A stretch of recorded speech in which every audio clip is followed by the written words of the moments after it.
Cube. Authentique et humaine, elle parle avec franchise.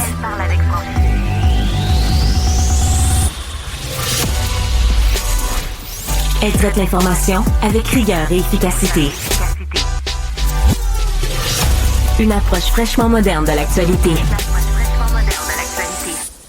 Isabelle Maréchal. Bonjour tout le monde. Merci d'être là. On est content de passer l'après-midi avec vous, Isabelle, avec vous comme d'habitude. Olivier Guillet Bonjour également. Florence Lamoureux qui est avec nous, bien sûr. Noah qui est aux commandes. Maxime, tout le monde est là. Est-ce que vous avez des... On va rentrer tout de suite dans le premier sujet parce que vous n'allez pas en revenir. Sincèrement, une mésaventure qui est arrivée à un invité qu'on reçoit régulièrement à l'émission pour parler d'immobilier, c'est Yannick Parent. Il est courtier immobilier, vous le connaissez bien. Ça a déjà été aussi un policier, fait que il a été sans doute doublement surpris comme agent et comme ex-policier de voir qu'une maison qui venait de vendre s'est fait voler tout son cuivre. Vous avez bien entendu. Le vol de cuivre, il paraît que ça reprend de l'ampleur au Québec. Et là, ça touche maintenant les résidences privées. Alors, on va aller tout de suite rejoindre Yannick Parent qui va nous raconter ce qui s'est passé exactement. Bonjour Yannick. Salut Isabelle. Alors, raconte-nous. Écoute, c'est exactement ce que tu disais. Une maison qui est vendue. Écoute, on est à 3 jours de passer chez le notaire et cette semaine, l'électricien qui va vérifier en fait un aspect technique des installations électriques de cette maison-là, qui est une maison, disons-le, sur la rive sud de Montréal, dans un budget qui avoisine le million. Là. C'est pas une petite maison, puis c'est une maison neuve. Ouais, c'est une grosse maison. Alors, l'électricien m'appelle quand il est sur place. Comme dans un cauchemar, je te dis, Isabelle, j'ai fait répéter 3 fois. Je dis, écoute, tu me niaises, là. Il dit, non, dis-moi que tu me fais de mauvaises blagues, là. C'est impossible. Il me dit, écoute, Yannick, tout le filage, sans exception. J'ai envoyé des photos ce matin à Florence. Tout le filage d'aluminium a été coupé dans le sous-sol, dans les panneaux électriques. On a retiré chacun des fils. La maison, présentement, n'est pas habitable. Il n'y a pas un circuit électrique, évidemment, qui demeure fonctionnel dans cette maison-là. Et nous, on a des gens qui prennent possession dans quelques jours de la propriété, qui ont déjà, tu comprends, réservé leurs déménageurs, qui ont déjà tout réservé. Puis il y a des gens qui achètent la maison de ces gens-là, qui doivent aussi, tu sais, aménager dans cette maison-là. Alors voilà, tout ça pour aller chercher le cuivre, qui est un matériel excessivement recherché actuellement sur le marché noir. Est-ce que c'est la première fois que tu vois ce genre d'incident arriver dans une maison? Dans mon ancienne carrière de policier, tu l'as dit en intro, moi j'ai fait ça pendant 23 ans à la police, puis j'ai eu des cas où, tu sais, des chantiers de construction se faisaient dévaliser, des installations d'Hydro-Québec régulièrement se faisaient visiter par des voleurs, mais une maison comme ça qui se fait dévaliser de son circuit complet électrique, c'est une première. J'ai parlé à plusieurs collègues courtiers qui me disaient, écoute Yannick, c'est une première, ce que tu nous annonces aussi. Puis malheureusement, je veux pas faire je veux pas être prophète de malheur, mais j'ai l'impression que ça sera pas la dernière fois, Isabelle, parce que c'est un marché qui est excessivement lucratif pour les recycleurs actuellement. Incroyable, incroyable. On va en revenir au marché, mais là, tu dis, bon, là, c'est toi qui t'es rendu compte de ça ou ce sont qui s'est rendu compte qu'il y avait eu ce vol généralisé de cuivre là, dans la maison? La chronologie, c'est l'électricien qui s'en rend compte. Pourquoi? Parce que cette maison-là, actuellement, elle est vacante. En fait, elle est vendue vacante, donc il n'y a personne qui l'occupe, étant à quelques jours de passer chez le notaire. Et il faut le dire, souvent, les voleurs, les gens pensent à tort que c'est l'attrait du matériel coûteux, excessivement précieux qui va les attirer, mais souvent, les voleurs, là, c'est vraiment l'opportunité. Donc, on a vu une pancarte à vendre, probablement des gens qui passaient régulièrement, qui voyaient qu'il y avait personne à la maison. Ils ont dit, écoute, c'est une façon facile d'aller récupérer du matériel. Puis tu sais, une petite anecdote que je te conte à toi, Isabelle. En haut, il y a une cuisinière, tu sais, dans cette maison-là quand même qui vaut. Il y a certains meubles et des électroménagers qui ont beaucoup de valeur, mais on s'est pas du tout attardé à ça. On s'est strictement attardé au filage d'aluminium, non, de cuivre. C'est du cuivre, c'est ça, c'est des voleurs de cuivre. Et le vol, il représente combien d'argent? Ils en ont volé pour combien? Parce que tu dis, il n'y a plus du tout de cuivre dans la maison. Non, ils ont tiré, tout a été coupé. Tout a été coupé. Ah ils ouais, sont allés chercher dans les murs et tout. Ils ont-tu fait des dommages? ils ont fait des dommages. Puis tu sais, pour utiliser le terme que j'ai pris sur mes réseaux sociaux, c'est vraiment un job de cochon, là. Ah Cochon, c'est ouais. qu'ils ont coupé les fils de façon très artisanale. Ils ont tiré les fils pour aller chercher le maximum en peu de temps. Puis tu sais, je me suis renseigné, moi, après ça, j'ai parlé à quelques contacts que j'ai encore dans le domaine, puis on me disait que historiquement, le cuivre était environ revendu sur le marché noir. Je vais pas faire de publicité, là, mais à 1 ou 2 dollars de la livre, et présentement, ça serait à 6 et 9. On me précisait hier dans un envoi que j'ai reçu 6 et 9 la livre OK, pour le donc cuivre. Fait que 3 fois plus cher au moins que ce que ouais, c'était, là, habituellement. 3 fois plus cher. Exactement. Puis tu sais, Isabelle, il y en a peut-être pour quelques milliers de dollars en termes de vol, de matériel, mais ce qui 10 va 000, coûter le c'est plus ça? cher T'avais là-dedans, évalué 10 000, il me semble, hein? C'est ça? ouais, 10 000 dollars? le 10 000, c'est ça, le 10 000, ça va être tout ce que ça va prendre comme temps puis énergie pour tout remettre en place. OK. Tu comprends? Oui. Parce que ça va prendre une équipe d'électriciens, puis là, on est rendu là parce que tu comprends que acheteurs et vendeurs ont eu une surprise incroyable là-dedans. On a fait venir la police, moi-même, j'ai fait une déclaration aux policiers qui ont enclenché une enquête, puis Mais je les veux gens... profiter peut-être de l'occasion. Oui. Oui, vas-y, ben non, continue.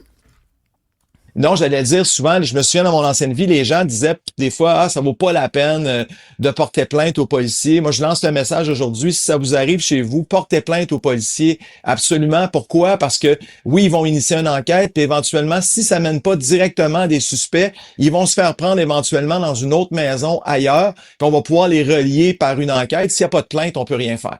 Incroyable. Écoute, ça fait déjà réagir beaucoup. On va en profiter, Olivier, pour donner nos numéros. En effet, 1-877-827-2346, 187 Cube Radio. Juste quelques commentaires rapidement. Pierre de Vancouver, il dit un peu à la blague, il dit, j'ai pas le moyen d'avoir une maison, donc aucune chance que ça m'arrive. C'est drôle et triste à la fois. Il y a quelqu'un d'autre qui nous mentionne aussi, j'ai déjà vu une maison se faire voler toutes ses fenêtres dans un chantier de Saint-Lazare. Camion cube dans la cour et ils repartent avec les fenêtres. Donc, on a de tout quand même. Puis aussi, on mentionne que sur les chantiers de construction, là, les bobines de cuivre, là, entre autres, là, les fils directement, ça se fait voler beaucoup présentement. Écoute, on a au téléphone Mathieu, qui est entrepreneur électricien, qui veut réagir, justement. Bonjour, Mathieu. Ça vous surprend, cette histoire que nous raconte Yannick? Ah non, mais ça fait. Ben, premièrement, bonjour. Merci pour votre émission. C'est vraiment intéressant. Merci beaucoup. On se fait voler depuis déjà plusieurs années, mais là, maintenant, le câble à 6 $ la livre, parce que c'est rendu ça, là, c'est 6 piastres la livre quand on l'amène au recycleur. Ben là, ils prennent de plus en plus de risques. Disons. Moi, on se fait voler dans nos remorques, dans nos camions, sur les chantiers, les soirs, la fin de semaine, on se fait voler tout le temps. Faut toujours rester à l'affût. Là. On peut pas rien laisser dehors. Les livreurs nous amènent nos commandes et puis ils prennent une photo pour dire on te l'a emmené, viens chercher au plus vite. Puis c'est comme ça. Là. Voyons ça donc. fait, mettons, depuis le dégel, là, depuis qu'on a recommencé les constructions résidentielles, là, que là, c'est pire. Est-ce que et pourquoi pourquoi le cuivre en particulier?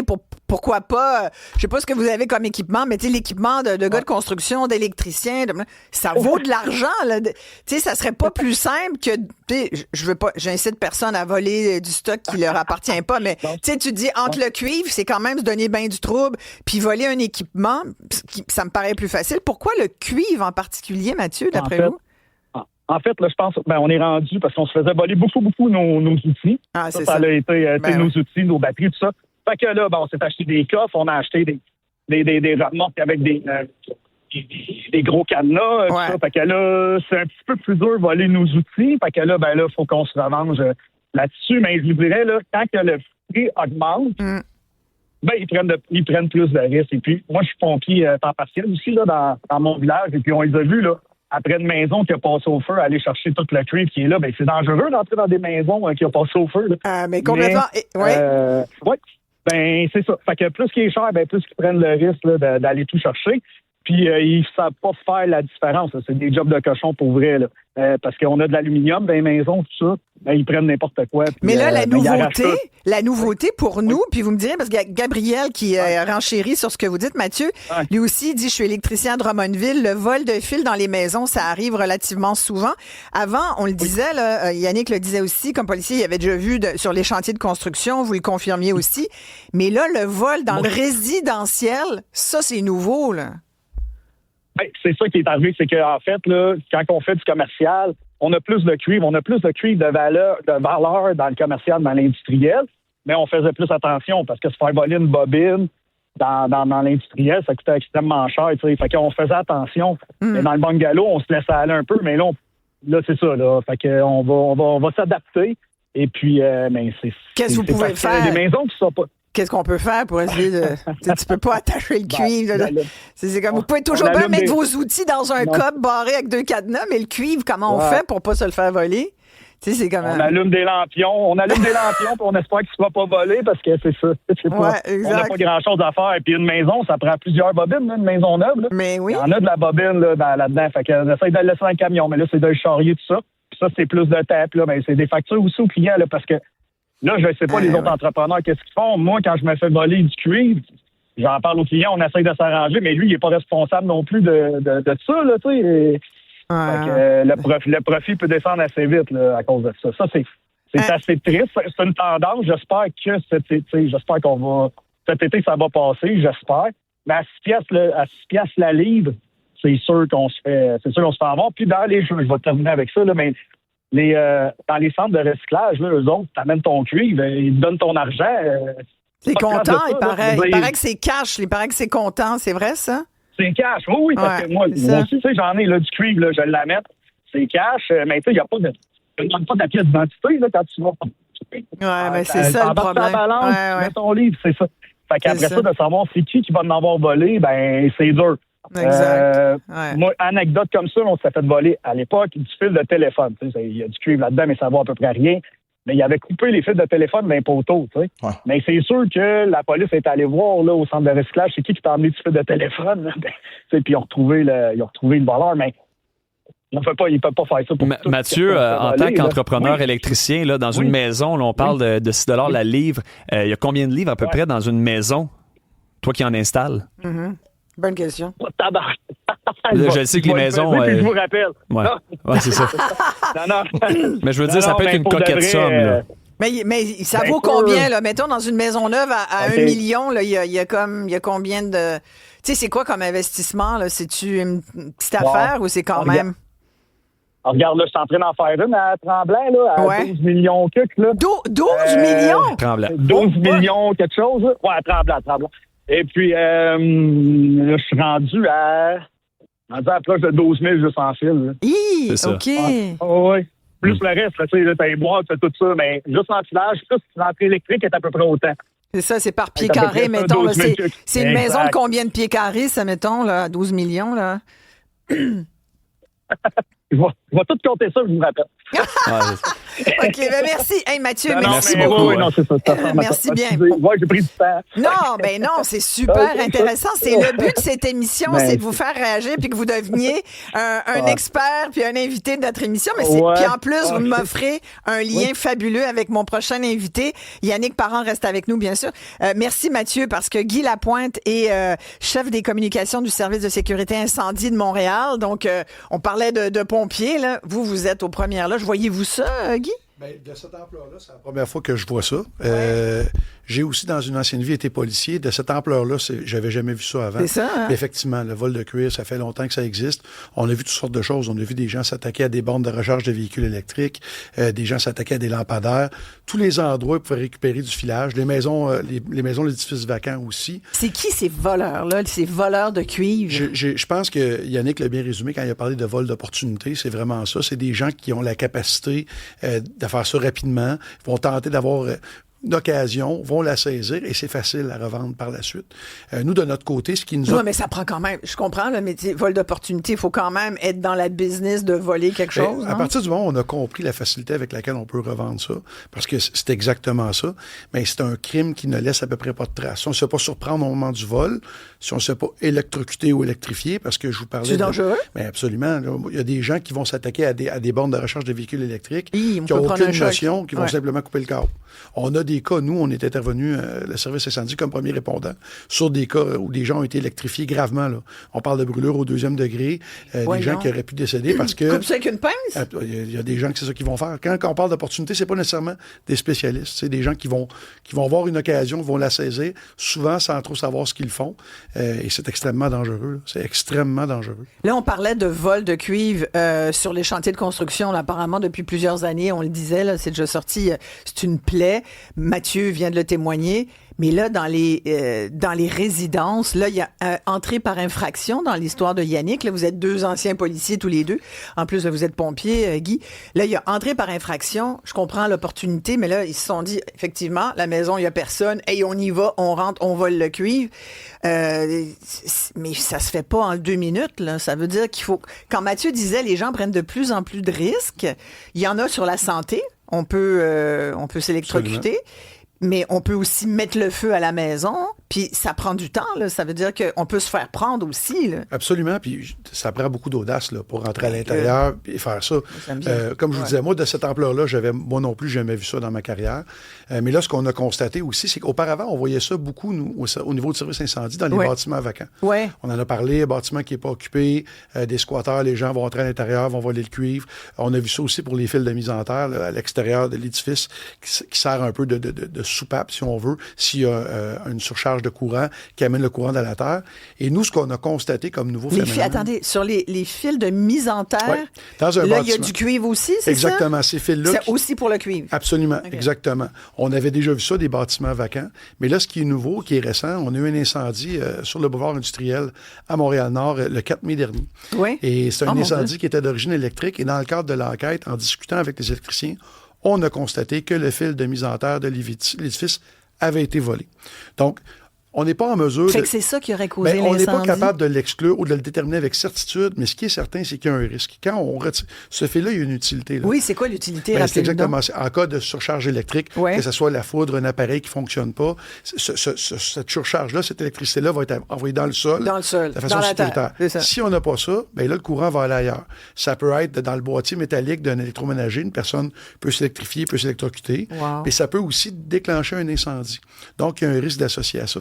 Mais ce qui est préoccupant dans le cas de cet incendie-là, c'est que nos gens, sur place, ont vérifié d'autres bâtiments alentours, des bâtiments occupés, pour constater qu'il y en a plusieurs, dont le fil de mise en terre, ce qu'on appelle le ground, là, communément, avait aussi été volé. Et c'est ce qui nous a amené à sortir et dire aux gens, vérifiez donc, parce que c'est à l'extérieur de votre maison. Oui, on est-tu supposé savoir où c'est? Bien, la plupart des gens ne le savent pas. Je ne sais pas, moi, si je sais où il est. C'est assez facile à trouver. Oui. Évidemment, je ne conseillerais pas aux gens qui ne connaissent pas ça de s'aventurer à aller manipuler ça. Non, c'est pas pour le toucher, c'est juste pour savoir où c'est. Mais les bâtiments récents, les constructions récentes, généralement, on va trouver ça près de la boîte électrique. Ou votre boîte électrique est située dans la maison, et c'est un fil de cuivre qui va sortir, qui va aller dans le sol, justement pour permettre à l'électricité qui pourrait être suite à une surcharge. Mais là, il faut le barrer, alors, ce fil-là qui sort comme ça. C'est pas nécessairement possible de le faire. C'est ça le problème. Oui. Mais qu'est-ce qu'on fait? T'as la question à Mathieu, je lui dis, qu'est-ce qu'on fait pour éviter ça? Mais il n'y a pas de solution magique. La première chose, c'est d'être vigilant. L'éclairage extérieur, ça peut se faire des fois de soir, de nuit. Des caméras. C'est important. Oui, les caméras ne vont pas prévenir le vol, mais peuvent dissuader, peuvent aussi servir par la suite. C'est extrêmement important de porter plainte aux policiers. Je rejoins les propos de Yannick. Ça va permettre aux policiers peut-être de cibler les secteurs où les vols ont lieu. Il y a des secteurs connus, apparemment, là, à oui, Montréal. Exactement. Et quand les policiers ont ces données-là, ça peut leur permettre d'organiser des patrouilles supplémentaires. Ça peut les aider au niveau de l'enquête. C'est sûr que c'est important. Quel est le secteur le pire à Montréal? Moi, je peux vous parler de Montréal-Nord parce qu'on a fait des constatations. Évidemment, le SPVM pourrait sûrement vous en nommer d'autres parce que c'est sûr que nous, on n'est pas nécessairement mis au fait de tous les vols qui ont lieu. Ceux qu'on constate, nous, comme dans le cas que je vous ai parlé, on partage l'information avec les policiers, mais les gens doivent porter plainte. Ça, c'est très important. Oui, vous avez dit à me rechercher ce Montréal-Nord, là, c'est rendu fou, là.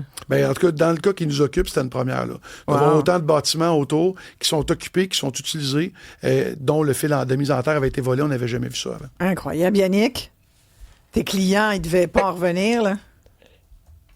Ah non, écoute, quand j'annonçais ça aux clients vendeurs, ils étaient comme moi, tout le monde était comme ça se peut pas, tu sais, ça se peut pas que ça peut pas arriver. Ça nous est arrivé à quelques jours de vendre notre maison. Puis tu sais, Isabelle, quand je te dis qu'il n'y a plus rien qui est fonctionnel dans la maison, il n'y a plus rien qui fonctionne de manière électrique. Là, ça va jusqu'à, tu sais, la fameuse pompe dans les sous-sols de maison qui évacue l'eau. du drain français, exemple, ça non plus, tu sais, ça fonctionne plus.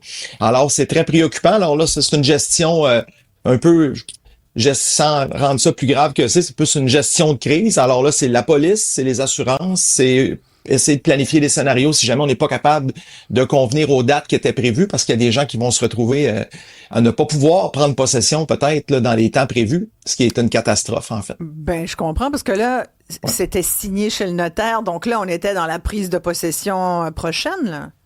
En fait, oui, on passe chez le notaire pour ces la maison concernée, là, c'est pas plus tard que la semaine à venir.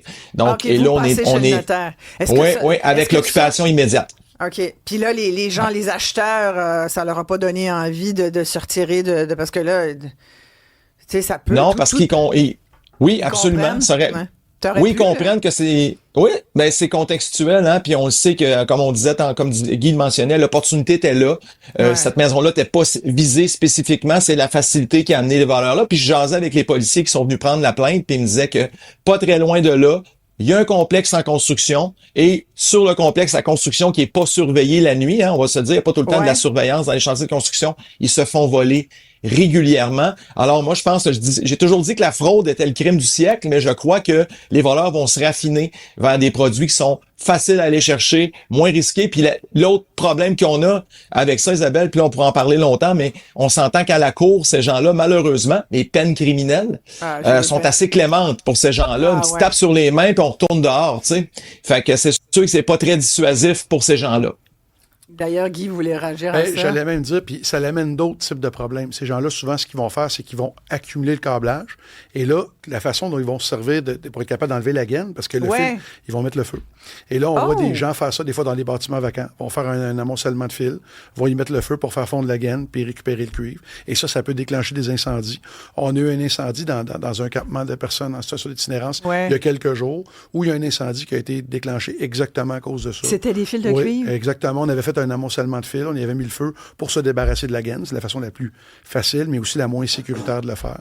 Et là, on n'embarque pas aussi dans toute la fumée qui émane de ça, qui peut être toxique. Donc, il y a un paquet de risques collatéraux aussi qui déboulent de ce type de crime-là. Oh mon Dieu, mais visiblement, c'est des gens très, très, très dans le besoin quand t'es rendu là. Absolument. Mais à ne pas faire, bien Ou sûr. opportunistes, entre autres. C'est ça. Et là, ça touche beaucoup de personnes. 187 Cube Radio, on a un ingénieur qui a été impliqué, lui, dans un projet de rénovation d'une école à Montréal qui était désaffectée. Juste avant les travaux, l'école a été défoncée de tous les métaux, puis ça a tout été volé à grandeur. Filage électrique, tuyauterie, isolé à l'amiante, il dit, et poignée de porte en laiton. Je veux dire, on parle de tout ce qui était métallique à l'intérieur. Il mentionne aussi des grosses bobines de fibre optique qui ont été scrappées parce que les voleurs pensaient que c'était du cuivre.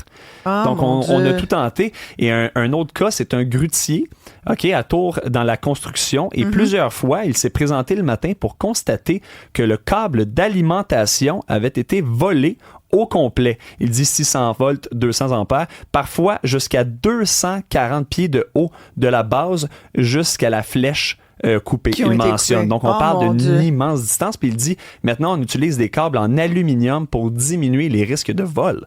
Je veux dire, on s'ajuste énormément là, dans le... Mais c'est une plaie, cette affaire-là? Oui, c'est ça. Parce que là, c'est les coûts aussi. Parce que là, une fois, au-delà de la valeur du cuivre qui est subtilisé, il faut faire des réparations.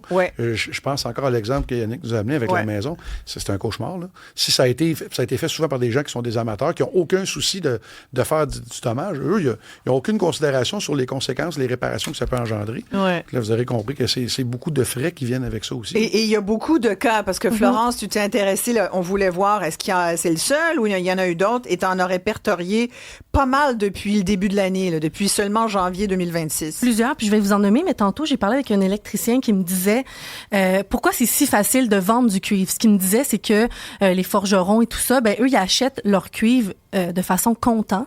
Donc, ça s'achète vraiment dans le marché de façon comptant. Puis c'est pour ça que c'est aussi facile à revendre, parce que les acheteurs, c'est quelque chose qu'ils veulent. Tu peux arriver sur le coin de la rue puis faire, moi, je te vends plusieurs morceaux de cuivre de façon comptant. T'as de l'argent bien sonnant. Exact. Donc, c'est pour ça que ça devient un bien assez facile à vendre sur le marché.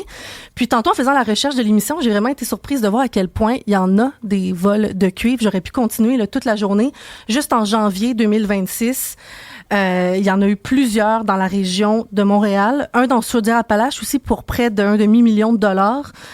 qui a été fait. Il y a eu Rivière-du-Loup aussi, près de 40 000 $. Et là, finalement, ces voleurs-là ont été pris puis vont devoir remettre l'argent à Bell Canada. Il y en a aussi dans les résidences à Montréal. Ça a commencé à janvier dernier, ce qu'on me dit sur les bornes de recharge de véhicules électriques. Ça semble vraiment être un fléau là, dans les dernières semaines. C'est ce que nous disait Guy. Mais tu dis près d'1 demi-million de cuivre volés dans la région de Lillet, dans Chaudière-Appalaches. Mon Dieu. C'est la SQ là, qui a attrapé les deux voleurs. 34 ans, 41 ans. Et là, je sais pas si... Oui, j'ai cherché, mais ça me dit pas s'ils ont été incarcérés ou quoi que ce soit. Ouais. On dit que l'enquête se poursuit dans ce dossier-là, mais $1 demi-million de cuivre. Écoute, quand là, même. Vraiment d'argent. Puis là, on parle de gens qui sont condamnés, qui peuvent être condamnés à rembourser, mais souvent, mais ils n'ont ces pas gens-là une scène. sont pas Si tu es solvables. rendu à voler du cuivre, si les gens ne sont pas s'entend. solvables, on ne récupérera pas cet argent-là. Non, et là, c'est exactement. les primes d'assurance collective de tout le monde qui augmentent. Voilà. C'est ça la réalité. Là. Mais moi, je reviens on essaie d'être en mode solution. Qu'est-ce qu'on peut faire pour freiner ça? La part dire aux gens, surveillez-vous, surveillez vos fils, surveillez votre fil de prise de terre. Ça, j'en reviens pas encore. Isabelle et Guy, je ne sais pas si vous m'entendez. Oui, vas-y, Yannick, oui, tout à fait. On conclut là-dessus. Là. Oui. Oui, ben moi, en tout cas, comme ancien policier, ce qui me vient en tête, c'est encore là l'opportunité, tant qu'il n'y aura pas de contrôle effectué davantage sur les gens qui récupèrent, qui rachètent ce matériel-là, ça va être alléchant pour les voleurs. Si on contrôle davantage la revente du cuivre, je ne ferai pas d'amis parmi les recycleurs, mais ça me dérange pas. Mais tant qu'on contrôlera pas davantage ces gens-là qui recyclent les matériaux, mais malheureusement, ça va continuer. Oui, puis il faut essayer de ne pas donner d'opportunité à l'ère des médias sociaux. Les gens annoncent leurs vacances, annoncent leur départ. Ouais. Je m'en vais au Mexique. Mais là, sur les 1500 personnes qui nous suivent sur Facebook, est-ce qu'on les connaît tous vraiment? Tu sais, il y a tout ça. C'est de ne pas, justement, créer ces opportunités. Exactement. Bon, écoutez, merci beaucoup. Merci. On en profite pour dire aussi aux gens, plus généralement, le Guy, de faire attention aussi avec de faire les friteuses, Oui, là, on s'entend, la saison de l'été arrive, les barbecues. S'assurer qu'on ait une distance sécuritaire de la maison, des revêtements pour pas qu'il y ait d'incendie qui soient causés par ça. C'est quoi votre pire cauchemar l'été? Là? C'est quoi la pire affaire, les barbecues? Ben, c'en est un. Je vous dirais les feux à ciel ouvert aussi. Les feux d'artifice, ça, c'est une grosse problématique. On en a beaucoup entendu parler. Et chaque saison amène son lot de problèmes. Merci beaucoup d'être venu nous voir en studio. Guy Lapointe, qui est chef des communications au service de sécurité incendie de Montréal. Merci, Yannick. Écoute, merci de nous avoir tenus au courant de cette situation-là. On n'a même pas eu le temps de se parler du marché immobilier. On le fera la semaine prochaine pour notre dernière semaine. Tu nous feras un peu le bilan de ce qu'on a vécu comme printemps et bien sûr ce qu'il faudra surveiller cet été pour les acheteurs potentiels, tous ceux qui rêvent d'avoir une propriété avec des bons fils de cuivre, d'ailleurs. Mais c'est incroyable. Ça touche tout le monde, en plus. Merci beaucoup, Yannick. Merci bien. Wow. On vient d'apprendre une triste nouvelle. On aura sans doute l'occasion d'en parler tout à l'heure avec Pierre Champoux, l'arbitre que vous connaissez bien. Triste nouvelle dans le monde du hockey. Écoutez, sincèrement, on en revient tous, pas encore avec l'équipe. Ça vient de tomber là, il y a quelques minutes. On l'a vu récemment, il portait le flambeau. Lors du match numéro 3, oui. Exactement. C'est l'ancien joueur du CH, Claude Lemieux, qui serait décédé. Sincèrement, c'est... J'en reviens pas, j'avais de la misère à y croire. Je me suis dit, c'est le 1er avril. Il y a 60 ans en plus. On aura sans doute un petit peu plus d'informations dans le courant de cette émission. C'est une nouvelle assez surprenante et assez triste. On va s'arrêter ici. Qu'est-ce qui suit, Florence? Après, on parle d'itinérance. Itinérance avec un homme qui nous avait appelé il y a quelques semaines, l'itinérant roulant. On avait un gros coup de cœur pour lui. Puis on va lui reparler là, en lien avec les investissements de la mairesse à Montréal. Effectivement, près de 50 millions là, pour essayer un peu d'encadrer l'itinérance. Et on va vous poser la question, est-ce que vous avez des solutions? Vous, qu'est-ce que vous en pensez? Qu'est-ce qui devrait être fait de façon très urgente pour éviter là, que cet été, notamment, les campements à Montréal ou dans d'autres villes du Québec se multiplient? On en jase ensemble tout de suite après. Enflammée, Isabelle Maréchal est brûlante de chaleur humaine. Isabelle Maréchal. L'itinérance atteint des sommets au Québec, on le sait, et Montréal vient d'annoncer des nouveaux investissements. On parle de près de 50 millions de dollars, c'est 49 avec précision, pour essayer de freiner la multiplication des campements parce que l'été s'en vient, puis là, on le voit, il y en a plus qu'il y en avait cet hiver. On vient d'en parler, là, des risques que ça peut avoir aussi, ne serait-ce que pour la santé et sécurité des gens qui sont en situation d'itinérance eux-mêmes. Quand tu es rendu à faire des feux avec des fils de cuivre, c'est que t'es mal pris dans la vie.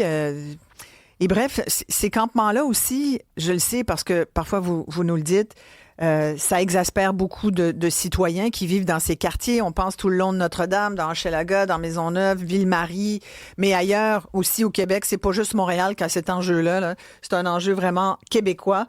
Alors, à Montréal, on promet 50 millions de dollars séparés entre les arrondissements et les organismes communautaires. On veut mieux intervenir à partir de maintenant sur le terrain.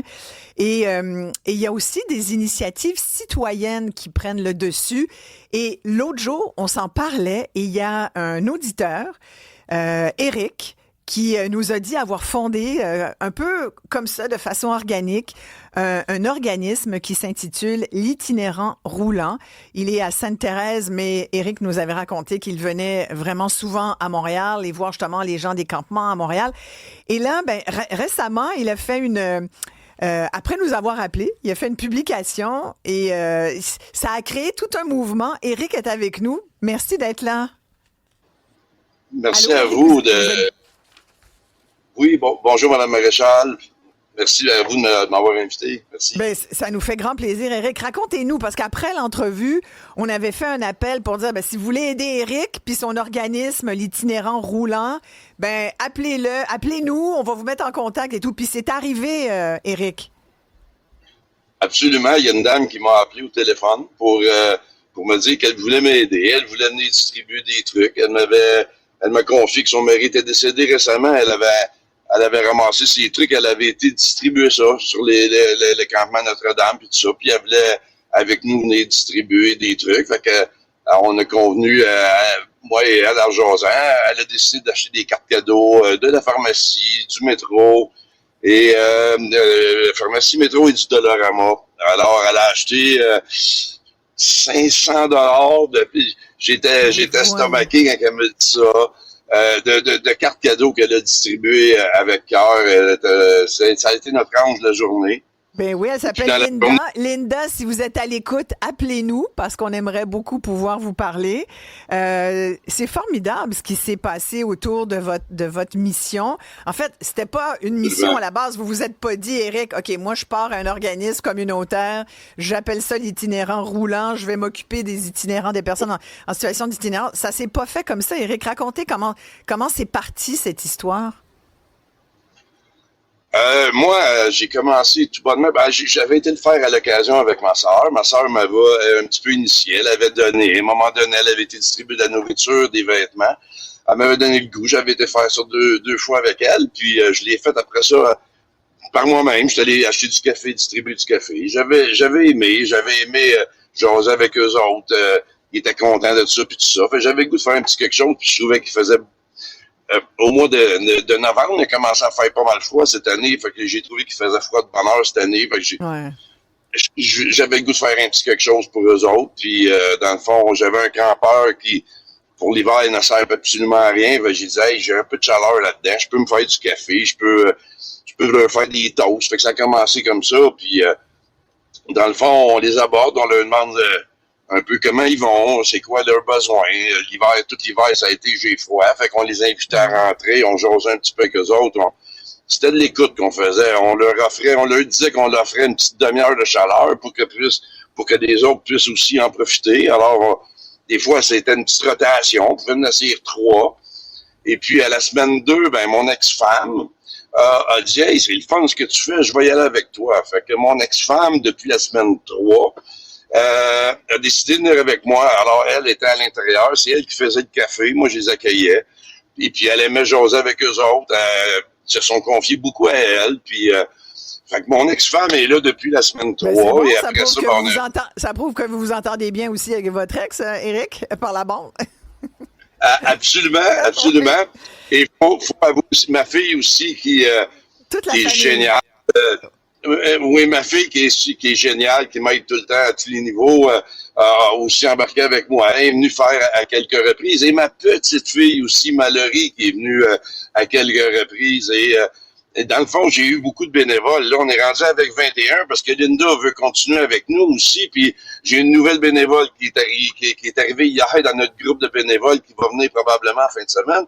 Et puis, les bénévoles qui se sont rajoutés, ça n'a pas juste été des bénévoles, ça a été des bénévoles qui ont « Hey, dis-moi, je veux aller avec toi, je vais préparer des sandwichs. » Un autre, il dit « Hey, je vais aller avec toi, on va leur faire un spaghetti. » Puis, fait que ça a été... Mes bénévoles, c'est des bénévoles donateurs aussi, tu sais. Puis, je voulais prendre 2 minutes.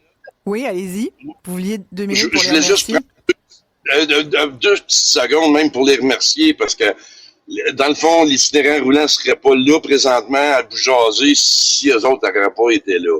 C'est sûr. Mais ils sont. J'allais vous demander comment vous expliquez l'engouement pour ce projet qui part d'une bonne intention, qui part de pas grand-chose, de vous qui, au départ, vous avez vous-même payé les distributions de matériel puis de café. Je pense que ça vous a coûté 350 $ les 2 premières semaines juste pour oui, hein, c'est ça. Puis après ça, c'est des amis qui ont contribué. Je pense qu'il y a un de vos amis aussi qui a donné 400 $. Là. Moi, je vous ai vu sur votre page Facebook. J'ai dit, mon Dieu, je trouve ça le fun. Là, Linda, vous êtes venue à l'émission. Linda vous a entendu, elle a donné. Et là, vous êtes à 21 bénévoles.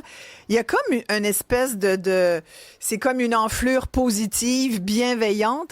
Comment vous expliquez ça, qu'il y ait des gens, il y en a beaucoup qui se plaignent, puis des fois, ils ont raison, parce que si tu as un itinérant qui urine sur le pas de ta porte quand tes enfants sortent, alors que on peut comprendre aussi, il y en a qui se font voler des barbecues, on peut comprendre la situation chez certains citoyens qui trouvent ça exaspérant.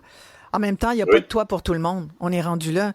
Alors, il y a aussi des gens qui sont des bénévoles qui ont peut-être... C'est quoi leur lien commun? C'est juste des bonnes personnes qui ont une empathie ou c'est des gens qui ont un historique aussi avec la rue? Vous avez mis le doigt dessus, Mme Maréchal. Moi, je vous écoute souvent parce que je suis pas mal tout le temps d'accord avec vous. On voit les choses pas mal de la même manière. Puis oui, effectivement, j'ai dormi à la maison du père. J'ai déjà eu 18 ans, puis j'ai déjà eu des problèmes, j'ai déjà eu de la misère, puis on s'en sort. J'ai peut-être pas pris les meilleurs moyens pour m'en sortir à l'époque, mais je m'en suis sorti. Puis oui, c'est ça. Le point commun, c'est que toutes les personnes qui viennent m'aider ont un historique qu'ils ont connu la misère. Alors ils savent c'est quoi. Puis probablement qu'aujourd'hui ils sont reconnaissants. Puis un peu le goût de redonner, un peu comme je fais présentement. C'est un peu ça. Oui, puis je pense que c'est énorme ça, parce que la force de l'exemple aussi, ça donne beaucoup d'espoir. Vous, Éric, vous dites, j'ai dormi à la maison du père, donc vous avez connu l'itinérance. Vous dites, je m'en suis sorti. Comment vous en êtes-vous sorti? Comme je l'ai dit, on fait pas toujours les meilleurs choix dans la vie. Puis, écoute... mais on peut se reprendre. Je pense que c'est ce que je suis en train de faire. J'ai fait des choix. Tu sais, on est dans la rue, on peut quêter, on peut voler. J'ai malheureusement volé à l'époque. Et puis, ça m'a amené avec bien des problèmes. Je m'en suis sorti, puis c'est ça. J'essaie de redonner aujourd'hui. J'ai eu l'instinct de survie. Moi, c'était mon instinct de survie à l'époque. Je suis pas fier de ça. Je suis vraiment pas fier, mais aujourd'hui, c'est ça. Au contraire, Éric, soyez fier d'en être sorti. C'est la sortie qui est... Ouais, mais c'est peut-être... La sortie est plus intéressante que l'entrée, probablement, là. Parce que l'entrée, on peut l'imaginer. Mais la sortie, qu'est-ce qui vous a aidé? En fait, qu'est-ce qui m'a aidé? Je vous dirais, j'ai rencontré quelqu'un à ma sortie de prison qui avait un enfant à l'époque. Alors, ça m'a aidé à me prendre en main, à réaliser que il y a quelqu'un qui a besoin de moi, qui compte sur moi. Fait que c'est ça, on a décidé de prendre un autre chemin que la délinquance et ces choses-là. Puis dans le fond, c'est un peu ça, c'est l'envie de mes responsabilités. Tu sais, j'ai été élevé avec des bonnes valeurs, des bonnes choses, mais il m'est arrivé des trucs dans la vie qui ont fait que j'ai détourné un peu, que je me suis ramassé à la rue. C'est ça, on essaye de faire pour le mieux. À l'époque, j'avais 18 ans, j'avais pas la tête que j'avais aujourd'hui, fait que j'ai, comme je vous dis, pas pris les meilleures solutions, mais j'ai travaillé sur moi-même un peu. Oui, la responsabilité aussi, vous dites, là, soudainement, j'ai allumé que j'avais quelqu'un qui dépendait de moi.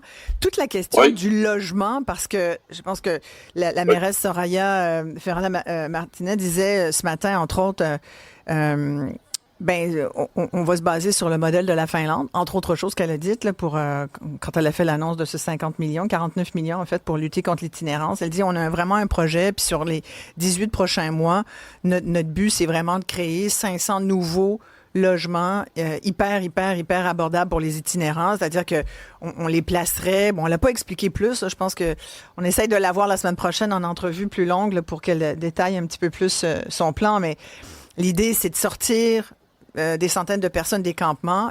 On dit qu'il y en a 150, peut-être 200 là, en ce moment, mais c'est sans doute la pointe de l'iceberg. Il y a tous ceux qui sont aussi invisibles, les itinérants qu'on voit pas, mais qui sont bel et bien là. C'est difficile à les compter malgré le dénombrement chaque année. Là, c'est quand même difficile. Puis il y en a qui rentrent, puis il y en a qui sortent, puis il y en a qui y retournent. Mais l'idée, c'est vraiment de loger des gens parce que ça donne, à partir du moment où tu as un toit sur la tête, où tu as même un petit loyer à payer, là, quand je dis petit, on s'entend, c'est parce qu'il y aurait des aides qui viendraient compenser, là, une aide financière pour le logement. Je pense qu'on s'en sortira pas. Il faut que ça passe par là. Puis il faut aussi de l'encadrement parce que quelqu'un qui a vécu dans la rue pendant des années, j'ai parlé dernièrement avec Pascal puis avec un autre gars, Simon, les deux sont d'ex-travailleurs. Il y en a qui a été gérant dans un garage, l'autre il travaillait en restauration. Mais ça fait des années qu'ils sont dans la rue. Je leur ai dit, voyez-vous, le jour où vous allez retourner dans un appartement ou peut-être sur le marché du travail, ils m'ont regardé, Éric, puis ils m'ont dit, mon Dieu, méchante de bonnes questions, là. On ne sait pas trop si ça va être possible. Tu sais, ils sont pas vieux, là. Ils ont peut-être début quarantaine, c'est difficile à évaluer puisque la rue abîme. Mais ils peuvent pas être dans 20 ans encore dans la rue, là, Simon puis Pascal, et tous les autres qui y sont. De plus en plus de jeunes, de plus en plus de femmes, de plus en plus d'ados. Ça marche pas, là. Il faut les sortir de la rue de toutes les meilleures façons possibles. Parce que sinon, plus on attend, et pire ça va être. Êtes-vous d'accord avec cette évaluation-là? Puis je parle de mon expérience de la rue pour avoir été aussi, pour être bénévole encore, puis régulièrement être au contact d'itinérants. Quand je leur parle, même eux, ils le savent, là, que plus ils restent dans la rue, pire ça va être. Absolument, absolument. Puis j'ajouterais à ça que on a beau vouloir régler le problème de l'itinérance, puis je veux aussi saluer peut-être ce que Mme Martinez a fait. Ouais. Moi, je vis pas à Montréal, j'ai pas pu voter, mais j'aurais voté pour elle parce que je trouvais bien ce qu'elle disait, puis elle avait de l'air à vouloir lutter contre l'itinérance, puis je salue le fait qu'elle fait ce qu'elle dit, dans le fond. Ouais. Ouais, je pense qu'elle est authentique là-dessus. Ouais. Oui, absolument, absolument. On pourra pas régler tout. Elle a beau avoir, le goût de tout régler ça, mais il y en a des marginaux, vous l'avez dit vous-même, hein, il y en a qui, oh non, moi je suis bien il y en a qui sont bien de pas avoir d'encadrement, de pas avoir de responsabilité. Il y en a que, tu sais, moi j'ai fait le choix de sortir de la rue parce que j'étais pas bien, mais il y en a qui sont bien là-dedans.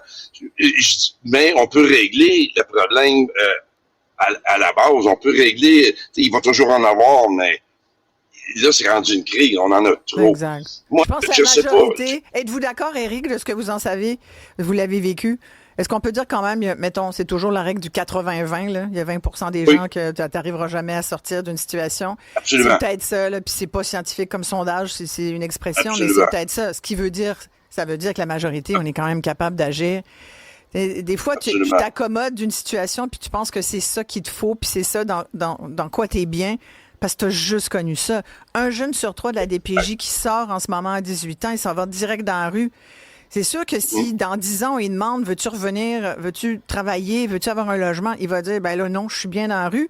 Ça fait 10 ans qu'il vit dans la rue. Il a juste connu ça, la DPJ, et ça. Il va penser que c'est bien pour lui, mais je pense qu'il faut montrer qu'il y a autre chose. Et d'ailleurs, vous le faites très bien. Avant de vous laisser, Éric, vous avez un événement le 6 juin. Je rappelle votre organisme, l'itinérant roulant. Puis là, vous avez un beau logo. Maintenant, vous êtes organisé, c'est bien. Ceux qui nous regardent sur Cube Télé, vous le voyez, là, c'est soutien mobile aux personnes en situation d'itinérance. Vous voulez faire la différence. Donc, le 6 juin, vous allez être sur le terrain pour apporter du soutien, de l'écoute, du réconfort aux personnes en situation d'itinérance. Et là, vous avez besoin de dons. D'ici le 6 juin, vous prenez des produits d'hygiène, collations, autres essentiels, toutes sortes de choses. Hein. De la bouffe, évidemment, non périssable, des produits d'hygiène, brosse à dents, dentifrice, shampoing, déodorant, du savon, du gel douche. Et tout le reste, là, c'est des vêtements, sacs à dos, bouteilles d'eau, toutes sortes de choses. On fait quoi là, pour vous apporter ça? Comment on fait pour vous donner tout ça? Là? À toutes les Linda qui nous écoutent. En fait, il y a une adresse sur le site. Et ce qui serait bon, ce serait juste de peut-être prévenir par texto avant pour dire que vous passez, pour être sûr qu'il y ait un bénévole sur place à l'adresse qu'on a donnée. Je voudrais remercier tout le monde à l'avance qui ont déjà donné puis qui vont donner aussi. Puis merci à vous de me donner l'opportunité d'en parler pour peut-être avoir plus de dons pour aider peut-être plus de monde. Parce que oui, on s'est rendu compte la dernière fois, nous, on a aidé tout l'hiver. Tout l'hiver, il y avait environ 30 à 40 irréductibles qui étaient là puis qui demeuraient là. Mais on est allé sur le terrain samedi passé avec Linda. Et puis, il y avait plein de visages qu'on ne connaissait pas. On s'en est justement parlé. Hey, il y avait encore des personnes qu'on connaissait, mais on n'avait pas assez de matériel pour les aider. Il y avait vraiment trop de personnes. Fait que, oui, ça allait tripler d'après moi. Moi, j'estime qu'on serait pas mal à 150 à 200 personnes au campement Notre-Dame présentement. Ah oui, ça c'est sûr. Dites-moi, l'itinérant roulant, là, je cherche votre adresse Facebook ou pas Facebook, pardon, courriel ou où est-ce que vous l'avez pas loin là, qu'on puisse le dire à nos auditeurs? Sur l'itinérant roulant, je pense que mon adresse courriel est là. C'est, je peux le dire, par exemple, c'est le-COZ@hotmail.com. Voilà. Sinon, il y a un beau bouton sur la page Facebook. On peut cliquer dessus directement sur mon téléphone. Et sur la publication aussi, l'adresse a été mentionnée à Sainte-Thérèse. Exactement. Mais on demande de prévenir avant, s'il vous plaît. Ben oui, merci beaucoup. Merci bien, Éric. Et je rappelle, donc, vous pouvez aller sur Facebook, c'est l'itinérant roulant. Il y a presque 200 personnes qui vous suivent. On espère qu'il y en ait plus. Les gens qui nous écoutent, allez vous abonner à cette page, puis vous allez voir le travail d'Éric et de ses bénévoles. Et si vous avez envie d'aller lui prêter un coup de main, ben il va tout prendre les bras qu'il peut. Merci beaucoup, Éric. Merci bien. C'est gentil. Un gros merci à toi, Mme Richard. C'est super gentil. Merci beaucoup. On va s'arrêter ici. On va revenir sur le décès de Claude Lemieux. On a appris ça il y a quelques minutes. On reçoit un ancien juge de la ligne, un arbitre de la LNH, Pierre Champoux, que vous entendez parfois sur nos ondes. Il a connu Lemieux et il va pouvoir nous en parler. Je ne sais pas si on a pu rejoindre Serge Savard. Tu me diras, Florence, on devrait être en mesure de pouvoir parler aussi à Serge Savard, qui l'a bien connu. Vos commentaires, bien sûr, tout de suite après. Et puis, on va reparler de ce match d'hier, du CH. C'est ça l'idée, de parler du prochain. Y croyez-vous encore? Avez-vous encore la fibre? 1-877-827-2346, 187 Cube Radio. Écoutez Isabelle Maréchal, c'est tendre l'oreille à de l'information juste, livrée avec une ouverture authentique. Isabelle Maréchal.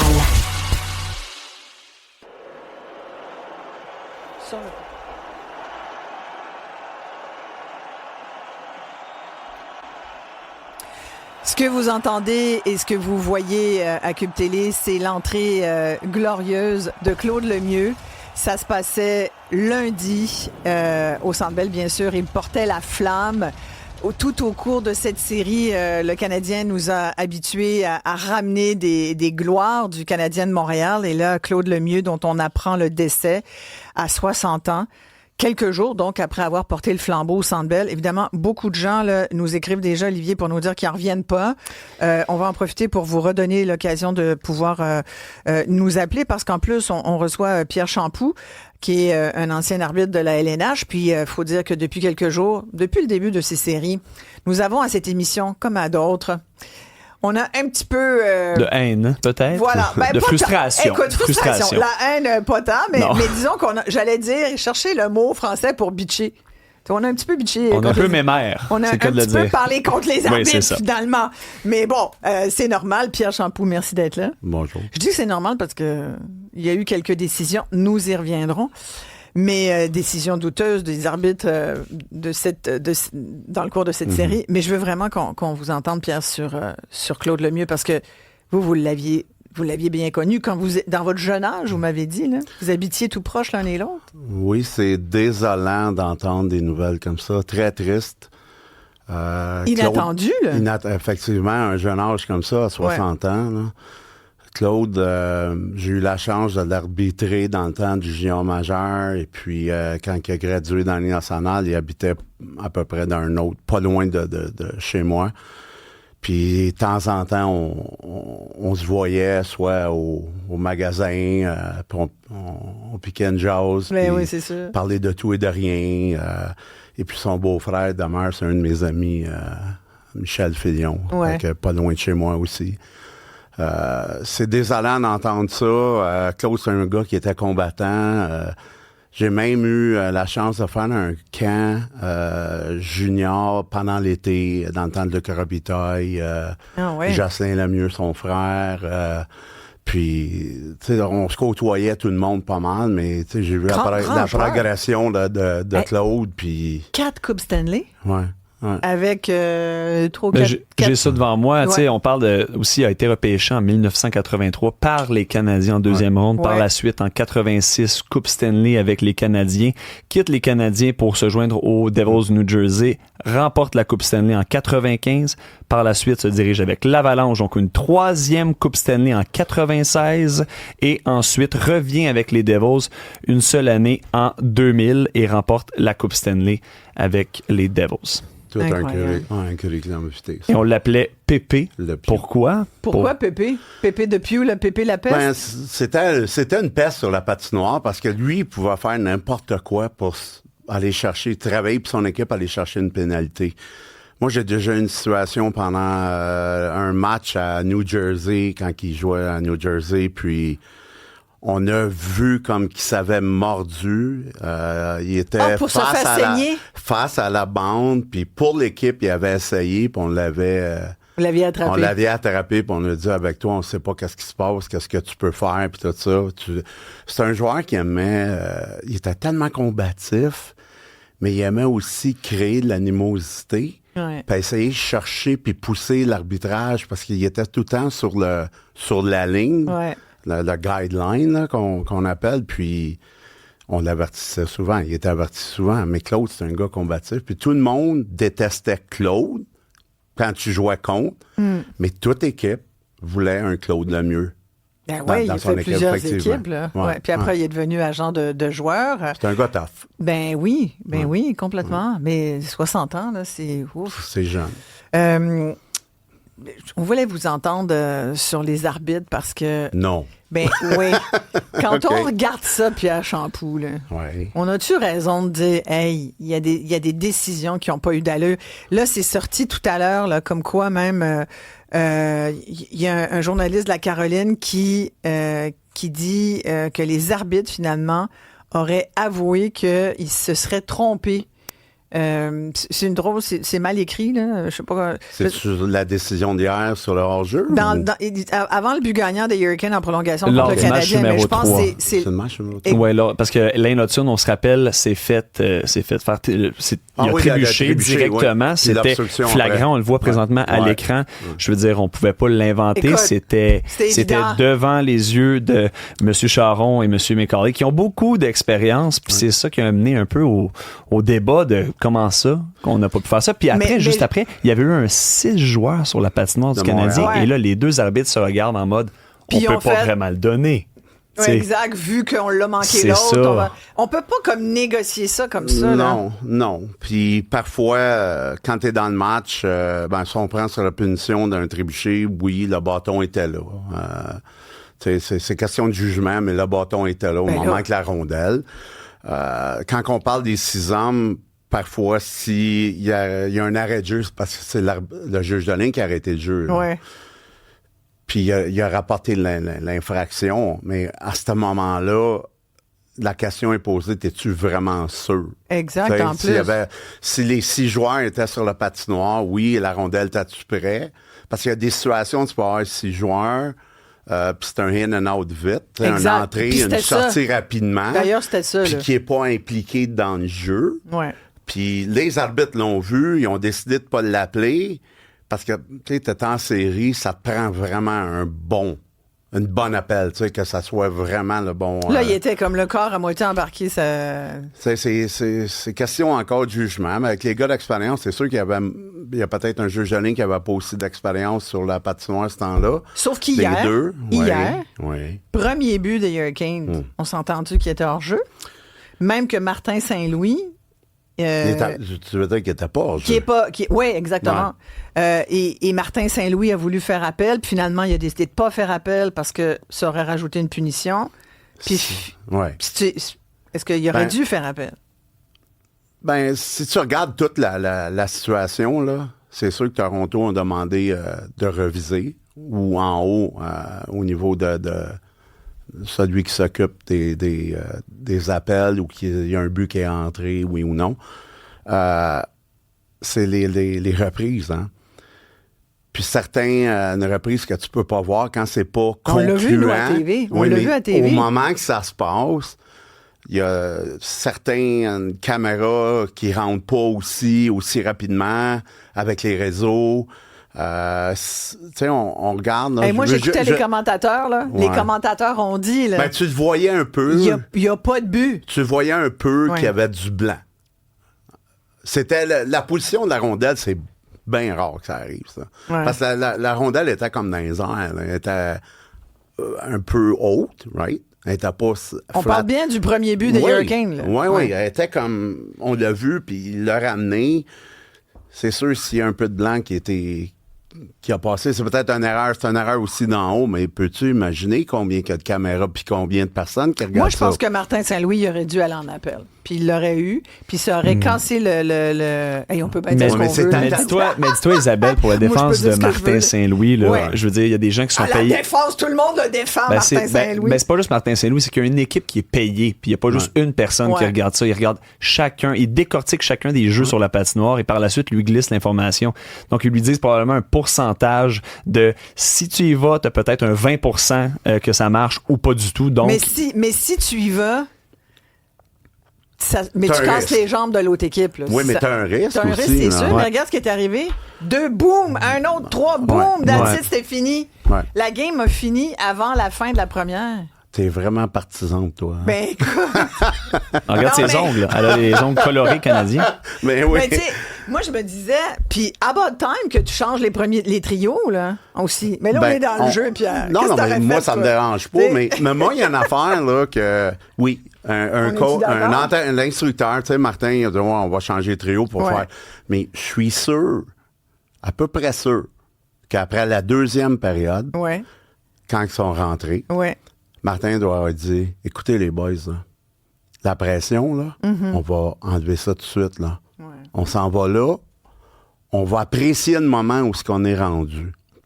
Puis ça me surprendrait pas que le dernier match, ça va être faire partie de son c'est Jean Gardé. Avant, il va dire, ayez du plaisir, on s'est rendu là. Ouais. Oui, il manque des éléments à Montréal. C'est pas la même... L'équipe qu'ils ont, c'est une petite équipe. Il nous manque des compteurs, là. Oui, mais il manque du poids aussi. Il manque du poids. Il manque du poids énormément. Il manque des grands gars baraqués. Parce que Caroline sont sa mission. Puis Rob Brindamour, qui est un joueur combatif, c'est un guerrier. Rob, il a mis l'équipe à son niveau.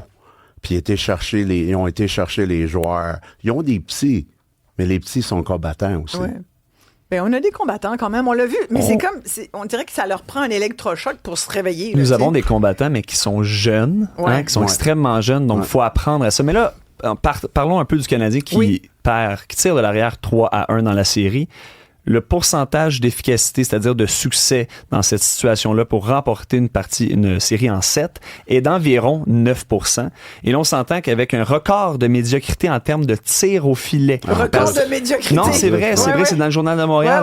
12 tirs lors du match numéro 2, 13 tirs lors du match numéro 3, qui avait en plus une moitié de prolongation. Donc, on parle quasiment de 4 périodes et 18 tirs hier pour un total de 43. Puis ça, c'est le record, je vous le dis, pour une période de 3 rencontres. comme ça. Comment, tu sais, je veux dire, je comprends que ce pourcentage-là est à 9%, mais on pourrait quasiment dire 0%. De votre point de vue, Pierre, est-ce que c'est possible qu'on puisse remonter la pente avec des performances pas trop convaincantes? Premièrement, il faut que tu restes à l'extérieur de la boîte de punition. Tu peux pas prendre des... tu peux pas te permettre ça. Faut que tu joues du hockey discipliné. Puis quand tu as des chances puis tu lances pas souvent, faut que tu capitalises ces chances-là. Ouais. Puis dernièrement, la rondelle, elle tourne pas pour Montréal quand il arrive ces situations-là. C'est sûr, c'est difficile, puis les joueurs se mettent de la pression, tout le monde a de la pression. C'est pour ça que je crois vraiment que Martin va calmer le jeu. Il va calmer la chambre. Puis, tu sais, ça peut se terminer demain soir, puis ça peut continuer aussi. Tu sais, je pense avec l'engouement qu'on a ici au Québec, qu'est-ce que ça crée? Les gens veulent que ça... c'est Philippe la rondelle, puis on verra comment ça tombe, là. Une chose, en tant qu'arbitre, on voit quand même, on voit j'ai un feeling dans le hockey aussi. Ben, c'est sûr. Mais il faudrait pas vraiment se retourner de côté, puis, comme qu'on dit l'expression, bitcher contre les joueurs de Montréal. Je pense qu'ils ont atteint quelque chose. Oui. Vraiment. Les attentes où ils sont rendus, ils ont passé les attentes. Puis, ils nous ont livré beaucoup de bonheur. Ils ont livré mais là, la on est déjà dans le marchandise, post-mortem, là, Pierre Champoux. Là, C'est vous ça. nous amenez là. Là, ça veut dire, c'est pas fait. comment les gars, là? Non, on n'est pas mort, on n'est pas fort, mais on n'est pas mort encore. Dans l'histoire de la LNH, 329 fois l'équipe a perdu lorsqu'elle tirait de l'arrière 3-1, 1-3, entre autres. Ouais. Et 32 fois seulement dans l'histoire, l'équipe qui était de l'arrière a remporté la série. Donc c'est un très faible pourcentage. C'est ça, exactement. Donc tout près du 9%, c'est ça. Il y a du monde tous les jours qui s'achète des billets de mini-auto puis des billets de... Et il y a beaucoup moins de chances que ça. Il y a bien moins de chances que ça. Mais il faut se rappeler qu'en 2021, c'est arrivé qu'on a pu remonter de l'arrière. C'était contre les Maple Leafs. Et parmi ces joueurs-là qui étaient présents, il y avait Cole Caulfield, il y avait Nick Suzuki et Brendan Gallagher. Ouais. Et on espère peut-être le voir aussi ce vendredi, parce que ça se peut que ce soit son dernier match, peut-être dans l'uniforme des Canadiens. Ça serait le fun. Gallagher? Ben oui, on sait jamais, parce qu'on s'entend. Faut qu'il joue, en effet, mais moi, je fais 2 games on parle peut-être d'un rachat dans son cas. C'est pour ça. Mais arbitre, les arbitres, là, comment on fait pour manger tous les commentaires négatifs? Puis on a la couenne dure. Ouais, ben faut pas que tu regardes ça, là. Nous autres, c'est un travail qu'il faut qu'on fasse. Ouais. Puis je suis sûr sur la patinoire. Je me mets, quand je parle, que je s'assois avec Benoît ou ici, là, je me mets dans la peau des officiels. Là. Comme hier soir, rendu en fin de deuxième, début de troisième période, là, tu veux pas appeler des punitions. Tu veux pas changer le jeu. Puis t'es plus tolérant. Puis, mais là, à un moment donné, quand ils poussent l'enveloppe un petit peu trop, ben, faut que les appels soient faits. Puis à cause de quoi? Ben, les joueurs deviennent frustrés. Puis ça peut tourner rapidement, puis la bataille commence. Puis on veut surtout pas ça. Comment tu juges les arbitres là, en ce moment? Là? On peut pas dire. Mais on peut pas dire que hier, c'est eux autres qui ont vraiment fait la décision. Car la décision sur le premier but était. Martin avait le choix. Oui, je sais. C'était pas concluant au début. Arrête de remuer ça. On sait bien. Mais tu sais, il y avait le choix d'entrer, puis il y avait un élément de risque. Il y avait un élément de risque, là. Tu sais, un risque de dire, si ça fonctionne pas, on n'a pas raison, on tourne dans la boîte, on s'en fait mettre un autre. Là, on est cloué à 4-0. Ouais. Fait que là, moralité. On a essayé la moralité. Ouais. Moralité de cette histoire. Il faut faire attention. Il faut être alerte. Mais quand t'es rendu là... Ouais, mais c'est un couteau à 2 tranchants. Ouais. La décision de Martin hier... Puis il a pris, à part de ça, il a pris son temps d'arrêt. Ouais. Ça veut dire que s'il a besoin de son temps d'arrêt à la fin de partie, il l'a plus, là. Non. Ah non, il était proche, il était proche de la demander, la peine. Oui, puis la communication était faite en haut, puis ils ont plusieurs reprises. Y a-tu quelqu'un qui a parlé dans l'oreille? Tu penses qu'il a dit vas-y pas? Qui a dit vas-y pas, c'est qui? Ben, la décision est en bas avec l'assistant coach puis Martin. Mais en haut, c'est sûr qu'ils ont une vidéo puis tout ça. Ils ont un endroit là où ils reprennent toutes les vidéos. Si eux autres l'ont pas vu, là, c'est parce que c'est difficile de... Tu sais, ça dépend aussi... Ça dépend des... Ça a tellement été un élément important du match d'hier, cette affaire-là. OK. Nonobstant cette situation, penserais-tu que Montréal aurait gagné? Hier? Ça aurait pu. Si on avait scoré le premier but, ça nous aurait vraiment donné de l'énergie. Combien de fois qu'ils ont compté le premier but? Non, je Merci, Pierre. Ouais, le hockey, là. Ouais. C'est des stats, c'est des statistiques. Il y a des statistiques, puis moi, des fois, ça me fait... Et de l'émotion. Ça me fait mourir d'entendre les statistiques, parce qu'il peut arriver, tu sais, c'est 1 sur 2, c'est 50% des chances. Fait que, tu sais, d'un sens, là, tu sais... Montréal, faut qu'il garde la tête haute pareil, puis ça rentre en Caroline, puis dire on joue notre match, notre partie, la game à nous là. Puis on game dans la game. La game dans la game. Pas la game qui est pas dans la game. Il faut jouer celle qui est dans la game. Exactement. Puis tu sais d'avoir du plaisir. Moi je pense que c'est comme ça que faut qu'il. Puis les joueurs, ils vont être un peu plus relax. Il va falloir. Puis ça va être peut-être plus facile. C'est peut-être la pression de Montréal. Peut-être c'est ça. Oui, il y a une pression, c'est sûr. Écoute, c'est impressionnant le Centre Bell. Autant c'est officiel, il y en a de la pression. Parce que tu ne veux pas manquer un appel. Là. Non. Jamais. Jamais. Il n'y a pas... Tout le monde a sont intègres aussi au sport. Puis il n'y a pas personne qui veut manquer un appel. Fait qu'imagine-toi combien de passes qui est faite, combien de joueurs qui fait une erreur d'un match. Je vais juste ramener une petite anecdote. Je sais pas si on a le temps. Vas-y, pareil. Une fois, j'étais sur la patinoire à Toronto, puis Gary Roberts, on avait un déblaiement, puis ça a touché la rondelle, puis on a fait une erreur. J'ai regardé à Gary Roberts, j'ai dit, combien de fois que vous faites des erreurs dans le match? Ah, on n'avait pas pensé à ça. Hey Pierre, ça a l'air que tu es attendu. Oui. Encore. Nous sommes ravis que tu nous privilégies. Merci beaucoup, Pierre Champoux. Ça fait plaisir. Ancien juge de ligne dans la Ligue nationale de hockey. Merci beaucoup. Puis on vous rappelle Claude Lemieux qui est décédé à l'âge de 60 ans. Les gens demandent est-ce qu'on sait de quoi? Non, on n'a pas encore d'informations là-dessus, mais bien sûr, on envoie nos plus sincères condoléances à ses proches. On s'arrête ici tout de suite après. Est-ce que vous pensez que le Canada fait bien d'investir massivement en défense? Vous avez vu, le premier ministre Mike Carney a annoncé 2% là, du PIB en défense, puis c'est la cible de l'OTAN, mais ça faisait longtemps qu'on n'avait pas atteint cette cible. Il y a tout un grand plan qui a été annoncé depuis quelques mois, avec beaucoup de dépenses. Est-ce que c'est la bonne chose à faire? Est-ce qu'on est rendu là? Est-ce qu'on n'a pas le choix? Vous me direz. On a un grand spécialiste avec nous pour nous expliquer les tenants aboutissants. Restez là, tout le monde. Intègre et juste. Sous Isabelle Maréchal, se cache peut-être une super-héros.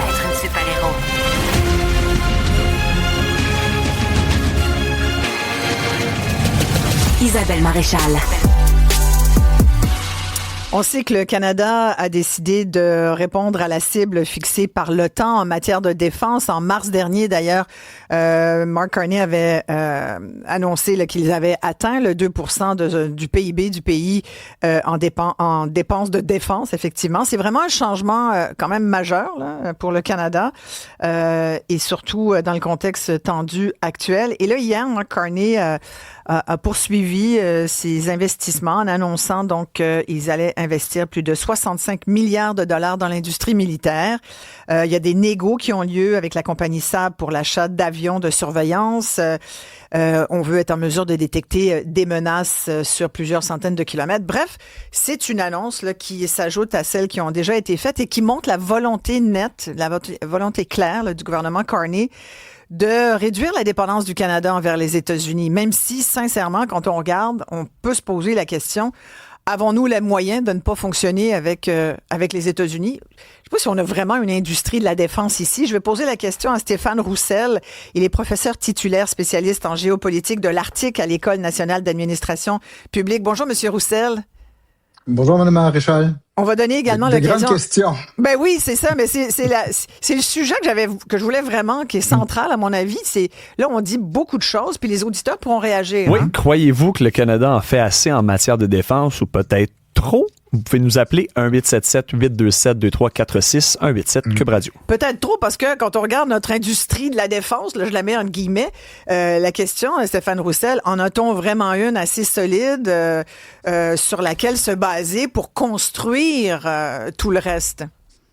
Ben, d'abord, il faut savoir qu'on en a déjà eu. Okay? Ouais. Après les deux guerres mondiales, l'industrie de la défense, et jusque dans les années 80, en fait, on pourrait presque dire jusqu'à la fin de la guerre froide, au début des années 90, il y avait une industrie de la défense. Au Québec, notamment, il y avait beaucoup de munitions qui étaient produites. Donc, c'est techniquement possible. Par contre, depuis 30 ans, l'industrie, l'économie, le tissu de l'économie canadienne et québécoise a changé. Et elle s'est notamment intégrée dans les chaînes de production américaines. Si bien que cette idée de vouloir se défaire de l'industrie américaine, c'est un peu difficile. Par exemple, un des avions qu'on envisageait pour la surveillance, des avions de surveillance auxquels vous faisiez allusion, il y en a un qui est construit dans la région de Montréal par une compagnie américaine, le L3 Harris, donc aurait pu jouer ce rôle-là, et ça aurait pu être des emplois ici. L'autre chose qu'il faut toujours garder à l'esprit, c'est que le marché canadien de la défense, le marché que constituent les forces armées canadiennes, il va toujours être trop petit pour absorber la production qu'on pourrait faire ici. Même dans les moments où l'industrie fonctionnait très, très, très bien, le tiers à peine seulement de ce qu'on produisait restait au Canada. Donc, il faut absolument avoir des marchés d'exportation. Et ça, c'est une autre paire de manches. Ouais. Est-ce que c'est quand même... Parce qu'on pourrait dire d'une certaine façon... tant que Donald Trump avait pas brassé l'arbre canadien, là, puis pour nous rappeler qu'il y avait l'impression de payer beaucoup plus que sa juste part, disait Donald Trump, tant qu'il nous avait pas un peu brassé ça, on aurait continué de faire comme on faisait jusqu'à maintenant depuis 30 ans. Fait que d'une certaine façon, c'est un peu Donald Trump qui nous a poussé dans le dos. Puis là, la réponse du Canada, en tout cas hier, si on suit un peu ce que dit Mark Carney depuis qu'il est là, c'est d'un peu dire, ben là, nous, on va se distancer des États-Unis. Fait que c'est comme une espèce de pied de nez en même temps aux Américains, dont vous venez de nous dire qu'on peut pas trop jouer sans non plus. Ben, en fait, il faut trouver des positions intermédiaires. Il faut trouver un équilibre là-dedans. Ouais, c'est ça. Ouais, une forme d'autonomie parce que, bon, on a besoin clairement de coopération avec les États-Unis pour protéger l'Amérique du Nord contre des attaques massives. On s'en sortira jamais de ça.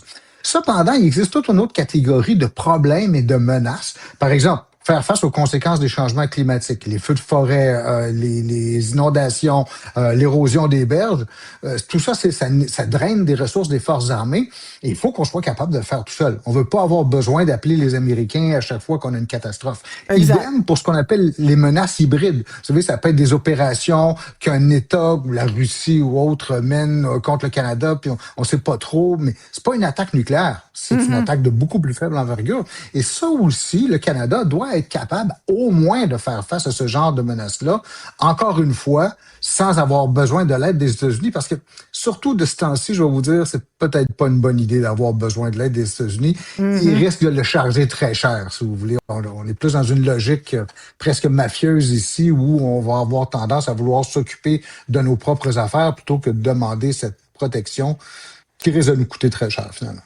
Oui, on n'a qu'à penser au fameux dôme. C'est encore d'actualité, ça? Le dôme d'or, puis l'espèce de... C'est presque science-fiction, là. Mais c'est d'actualité encore, ouais? Oui, tout à fait, parce que c'est la troisième génération de systèmes antimissiles qui existe. Il en existe déjà un qui date de l'époque de George Bush fils, et le gouvernement canadien, sous Jean Chrétien, sous Paul Martin, même sous Stephen Harper, avait refusé que le Canada y participe parce que ça posait des problèmes à la fois diplomatique, à la fois de politique intérieure. Aujourd'hui, visiblement, cette approche-là a changé. En fait, à peine Trump arrivé à la Maison-Blanche, que le ministre de la Défense disait qu'on était prêt à y participer. Ça peut être une bonne chose comme ça peut être une mauvaise chose. Il y a des pour et des contre dans ce sens-là. Oui, M. Roussel, peut-être vaguement, là, moi, de ce que je me souviens, vous me corrigerez, là, mais c'était pour pas dire non. On disait pas oui. C'était oui, mais pourquoi pas? C'était un peu pourquoi pas, non? C'était un peu ça. C'était genre, on leur dit pas non, mais on s'avance pas non plus trop. Exact, parce qu'en fait, on tente de mesurer d'abord c'est quoi les menaces auxquelles on veut faire face vis-à-vis de ça. C'est une nouvelle génération de missiles russes et éventuellement chinois. Mais aussi, c'est un peu le dilemme qu'il y a, c'est si on veut avoir notre mot à dire dans quelque chose qui concerne le territoire canadien, mais mieux vaut être là au départ. Puis mieux vaut payer une partie, moins cher possible naturellement, mais mieux vaut payer une partie du système parce que ça garantit que le gouvernement canadien, en tout cas, on espère, va avoir son mot à dire pas sur le fonctionnement quotidien de la chose, mais sur les grandes orientations, sur les grands principes sur lesquels va fonctionner un système comme celui-là. Est-ce que c'est une bonne idée? Est-ce qu'on est obligé d'aller là? Est-ce que Mark Carney aurait d'autres choix que d'investir en défense? Là, on a vu aussi, il y a eu cette entente avec l'Europe là, récente. C'est qu'on n'a comme pas le choix, d'une certaine façon, qu'on soit d'accord ou pas avec l'augmentation des budgets liés à la défense. Quelque part, c'est d'être capable de s'occuper de ses propres affaires. C'est-à-dire que le territoire canadien est absolument immense. C'est le deuxième plus grand pays au monde. On parle de 10 millions de kilomètres carrés. Le gouvernement canadien doit être en mesure de savoir ce qui se passe. Est-ce qu'il y a des actions étrangères sur son territoire? Est-ce que les lois canadiennes sont respectées? Est-ce que le gouvernement canadien est capable de porter secours à ses citoyens partout sur l'ensemble du territoire? Mais ça exige des ressources. Moi, tellement, en fait, ce que je vois, les investissements en défense, c'est pas tellement pour se battre contre les Russes dans l'Arctique canadien que d'être capable d'agir correctement sur cet immense territoire-là. Et en ce sens-là, ça me paraît pas du gaspillage. C'est sûr que si on va trop vite, c'est sûr que si on prend des décisions hâtives et qu'on, dans certains domaines, on risque de se retrouver, de prendre des mauvaises décisions et là d'avoir du gaspillage. Mais tant qu'on a une approche qui soit moindrement prudente, je pense que ça vaut la peine. Ouais. Est-ce que c'est risqué quand même d'embarquer dans ce genre de... Ouais, hein? Oui, parce que, vous savez, on a vu avec Norvolt, on l'a vu avec plusieurs projets financés par le gouvernement québécois, les grands projets informatiques. Des projets de cette ampleur-là, surtout quand on est dans un domaine qui est relativement nouveau, ou en tout cas de haute technologie, oui, il y a des risques. Mais ça me semble inhérent même à la nature de la bête. Fait que là, on parle de plus de 65 milliards de dollars d'investissement. Il y en aura d'autres sans doute, j'imagine. Ça, c'est comme une première phase ou c'est situé là un peu ce montant-là dans toute l'industrie, là, dans les changements, dans le grand plan, là? En fait, si on va jusqu'au 5% l'équivalent de 5% du PIB, comme le voudrait l'OTAN, on multiplie par 4 le budget de la défense actuelle, qui est déjà autour de 60 milliards de dollars par année. Et ça, le directeur parlementaire du budget a dit que ça peut pas se faire autrement que il y a différents moyens de financer, mais ça va sans doute un déficit absolument incroyable qui va se faire. Ceci étant dit, avant d'aller là, je vous dirais que si on regarde l'histoire de la politique de défense canadienne, l'histoire depuis la Deuxième Guerre mondiale, depuis la guerre de Corée dans les années 50, ce qu'on voit, c'est que dès qu'il se produit une situation économique difficile pour le gouvernement, dès que les finances publiques sont en difficulté, le premier endroit où on va couper, c'est dans la défense. Et ça, vous pouvez le voir même chez les gouvernements qui se sont le plus commis à l'égard de la défense, les gouvernements de Stephen Harper et ceux de Brian Mulroney. Eux ont annoncé de grands plans, peut-être pas de l'ampleur de ceux qu'on a actuellement, mais quand même de grands plans d'investissement. Et dès qu'il y a eu un problème, par exemple pour Brian Mulroney, ça a été la crise des finances publiques à la fin des années 80. Pour Stephen Harper, ça a été la crise des subprimes en 2008. Qu'est-ce qu'on a fait? Dès qu'on a pu, on a coupé les programmes de défense. Et de l'instant mais êtes-vous en train de dire que c'est un peu dans l'air du temps, puis qu'en ce moment, on le fait parce que c'est de bon ton, mais dès qu'on aura l'occasion, on pourra un peu freiner nos ardeurs là-dessus?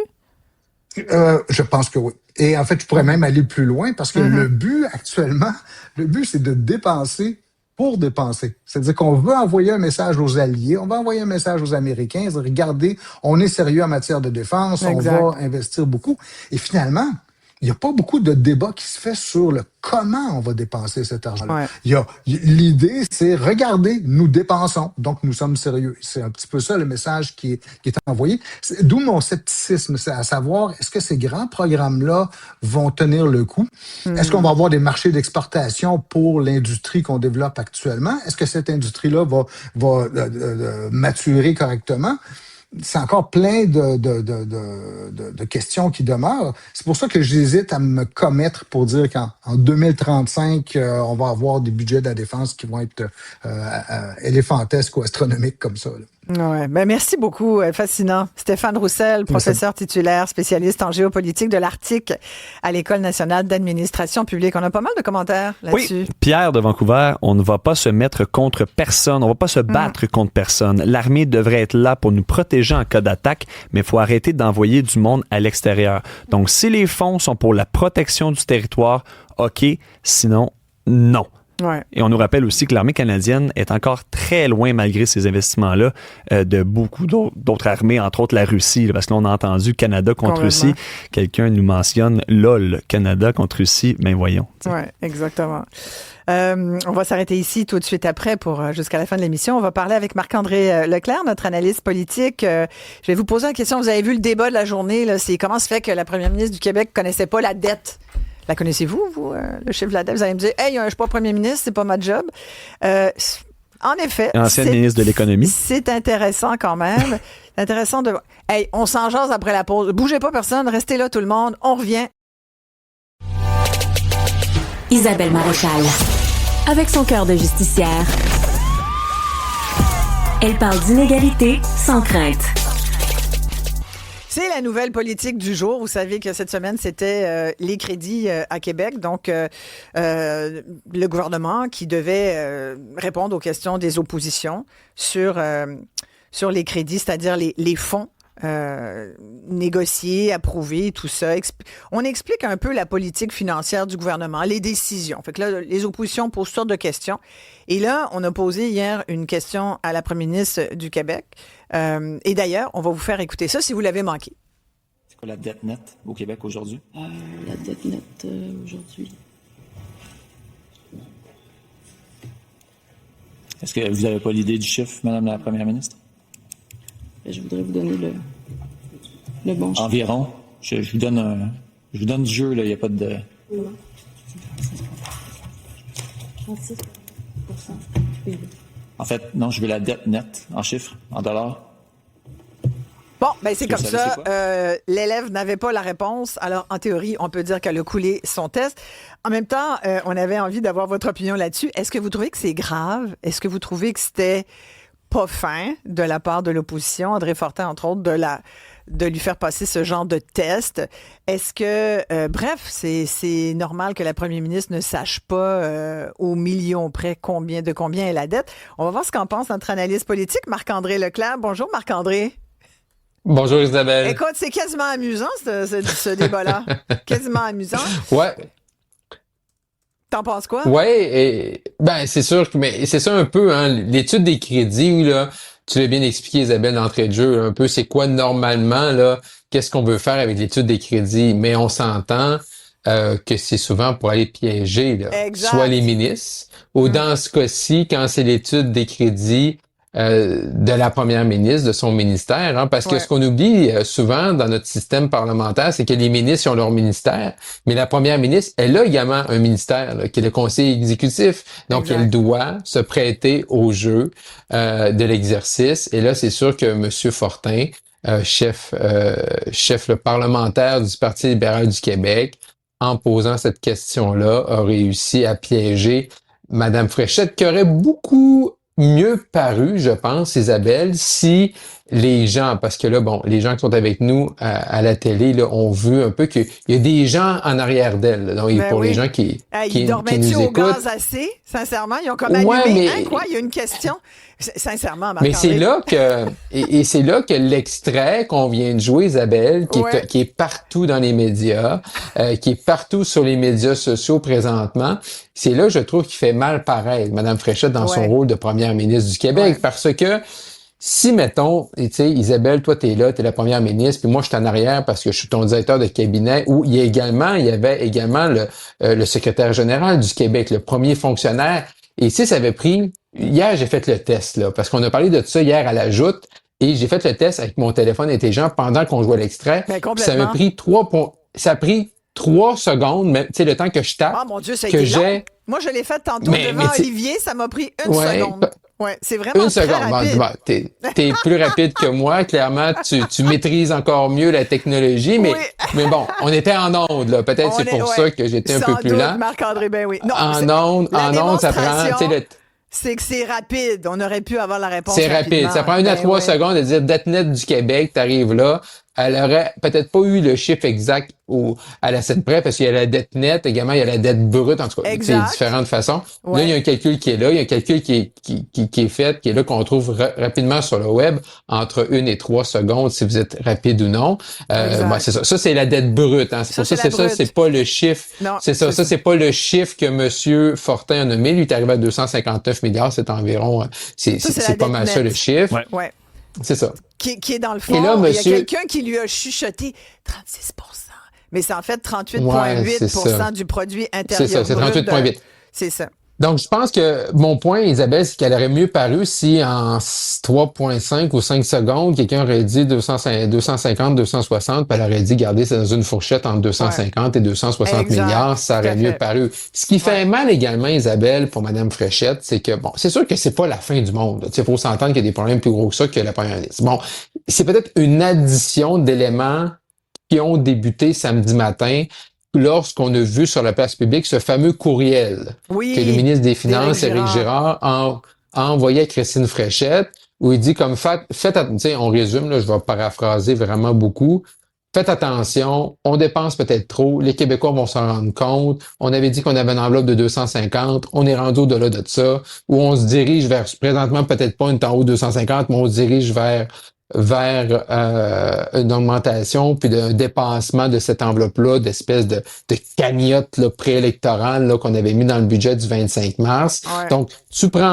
donc Isabelle, tu prends ça samedi matin, tu prends l'annonce cette semaine sur détaxer là, les cachous puis les peanuts salés, et là, tu prends ce qui est arrivé en commission parlementaire. Là, c'est sûr que quand tu regardes les derniers jours, tu dis, OK, est-ce que Mme Fréchette, c'est sûr que Mme Fréchette se soucie là, du déficit et tout ça, mais pour les gens à la maison, tu dis, OK, est-ce qu'elle dépense plus que prévu? On est déjà une décote. Son ministre de la Finance s'est dit, fais attention. Et lorsqu'on lui pose la question à savoir c'est quoi la dette nette du Québec, elle ne connaît pas la réponse. Fait que c'est juste en politique, là, c'est circonstanciel aussi. Ouais. Hein. Il y a aussi la notion qu'il y a une augmentation de 1% de la taxe de vente du Québec sur les produits d'assurance. Et Mme Fréchette n'était pas au courant de ça. Et c'est pour ça que moi, ce qui m'a le plus étonné là-dedans, c'est plus de voir toute la gang que tu as nommée qui regardait, là, qui attendait les criquets, là, qui lui est pas, ne serait-ce que préparé. Ils savent la première ministre va aller être cuisinée là, par les oppositions. Il devrait y avoir une feuille de questions-réponses. Regarde, on va sans doute vous dire c'est quoi la dette. Tu sais, il y a comme un minimum vital à savoir. Et sur la question de quand tu coupes, là, que tu dis, on va essayer d'aider les Québécois, puis qu'en même temps, il y a personne qui te dit, Mme Fréchette, je veux juste vous rappeler, tu sais, il y a personne dans le meeting là, qui a dit, Mme Fréchette, il y a juste un élément. C'est parce qu'on va se trouver à augmenter la taxe, puis c'est comme 300 millions. Fait que là, on va donner comme 250 millions, puis là, on va aller chercher 300 millions. Qu'est-ce qu'on fait avec la maudite taxe? Là, elle a répondu là-dessus aussi. Puis elle a dit, je ne vais pas revenir sur des décisions antérieures, mais en même temps, moi, c'est ça que je trouve le pire, finalement.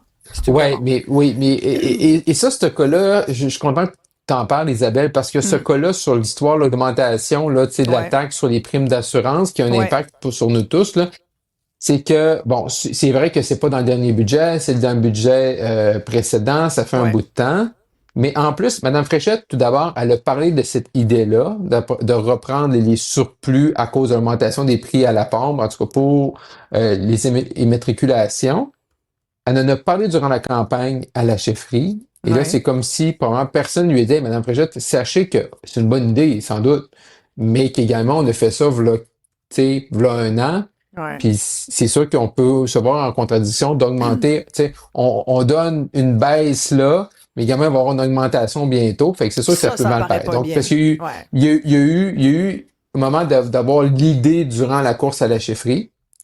Après ça, elle devient première ministre. Là, après ça, elle décide que le gouvernement du Québec s'engage. Et même à ce moment-là, il n'y a pas personne qui lui a dit, il n'y a pas personne qui a levé un drapeau.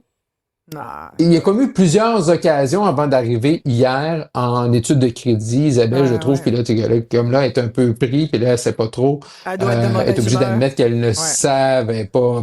Moi, je suis sûr que durant la pause du lunch, là, ça n'a pas dû être rose. En tout cas, moi, si j'avais été à la place de Mme Fréchette, écoute, mais il y a un apprentissage là-dedans. Oui, on bouge pas. On va avoir l'apprentissage selon Marc-André Leclerc tout de suite après la pause. Et vos commentaires, ils sont nombreux. Olivier va vous lire tout de suite après ceci. Isabelle Maréchal, une vision constructive. Avec elle, notre réflexion se bâtit. Isabelle Maréchal. Ben oui, on peut le dire, c'est pas impressionnant pour personne. Olivier, les commentaires de nos auditeurs vont dans ce sens-là. Madame Fréchette aurait dû, à leurs yeux, connaître au moins d'avoir une idée générale de ce que peut représenter la dette pour les ménages québécois. Là. Oui, 187 Cube Radio. Un auditeur nous mentionne, ben ça représente bien la compétence dans toute sa splendeur. Ça illustre très bien le sérieux et leur façon de gérer notre argent en parlant de la CAQ, bien entendu. Ghislain de Farnham, ce n'est pas seulement une faute de ne pas savoir le montant de la dette, mais c'est plutôt une accumulation de choses qu'elle ne sait pas et qu'elle semble ignorer les actions de son gouvernement sous Legault avant elle et maintenant sous sa gouverne. Et on a aussi, en terminant, Nicole, en fait, de Verdun, qui va avec ce qu'on pense tous, je pense. Madame Fréchette est très mal entourée et je ne peux pas croire que parmi ceux qui sont derrière, ils n'auraient pas pu lui donner enfin un texto ou du moins une information rapide. On l'a fait, l'exercice, ça prend une seconde. Exactement. Donc, ça dit bien à quoi ressemble peut-être cette équipe de gestion. Et voilà. Et il y a un apprentissage. Tu voulais en parler, Marc-André Leclerc, notre analyste politique est avec nous, je le rappelle. Marc-André, tu dis, il y a certainement au moins un apprentissage pour Christine Fréchette ici. Là. Oui, je dirais même deux, Isabelle. Oui, parce vas-y. que Mme Fréchette, l'apprentissage, je pense, le premier qu'elle doit faire, c'est qu'elle a, dans l'entourage de Mme Fréchette, ce qu'on nous dit, c'est pour marquer là, la distinction, la différence avec M. Legault, on veut une cadence rapide. Là. On fait des annonces à tous les jours, on veut être là, on veut être rapide, on veut montrer qu'on est en mouvement. Mais des fois, il faut prendre peut-être un temps d'arrêt. Là. Et puis, il y a des moments qui sont importants. Et Mme Fréchette, elle déborde d'énergie. Ça, on le voit.